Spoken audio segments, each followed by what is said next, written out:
من الشيطان الرجيم. بسم الله الرحمن الرحيم، والصلاة والسلام على رسول الله الأمين محمد ابن عبد الله القرشي وعلى آله وصحبه أجمعين ومن دعا بدعوته واستنى بسنته إلى يوم الجزاء. وسبحانك اللهم لا علم لنا إلا ما علمتنا إنك أنت العليم الحكيم. رب اشرح لي صدري ويسر لي أمري واحلل عقدة من لساني يفقهوا قولي. بعد السلام عليكم ورحمة الله وبركاته. Cikin ƙaddarawa ta Ubangiji mun dawo domin ci gaba da karatun wannan littafi na al-aqidatul wasitiyya wallafar Sheikhul Islam Ibn Taymiyyah al-Harrani rahmatullahi alayhi, wanda za mu tsarwa daga inda yake cewa bismillahir rahmanir rahim. Alhamdulillah, godiya ta tabbata ga Allah alladhi arsala rasulahu bil huda wa dinil haqq, wannan da ya aiko manzansa da shari'a da kuma addinin gaskiya shine annabi Muhammad sallallahu alaihi wa sallam.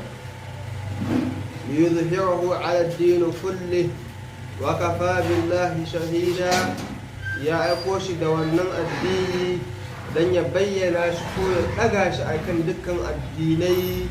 Wa kafa billahi shahida, kuma ya kafa shaida zuwa ga Allah.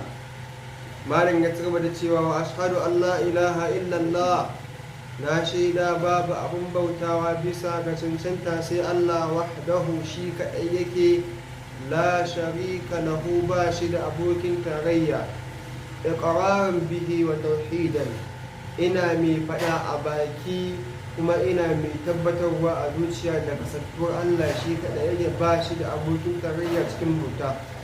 Ya ce wa ashhadu anna muhammadan abdullahi ko abduhu wa rasuluhu, kuma na shaida annabi Muhammad sallallahu alaihi wa sallam bawan Allah ne kuma manzansa ne. Kaga kasantuwar wani ya ce maka annabi sallallahu alaihi wa sallam ba bawan Allah bane ba, wannan kuskure ne. Allah ta'ala ya tabbatar da cewa annabi sallallahu alaihi wa sallam bawansa ne a cikin mabambantan ayoyi.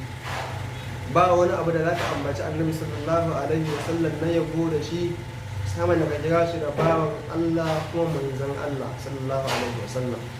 Malam ya ce sallallahu alaihi, tsira da aminci su tabbata gare shi, wa ala alihi, haka nan tsira da tabbata zuwa ga iyalan annabi sallallahu alaihi wa sallam, wa sahbihi, haka nan ya tabbata zuwa ga sahabbansa, wa sallam tasliman mazidan, haka nan ayi taslimi gare su baki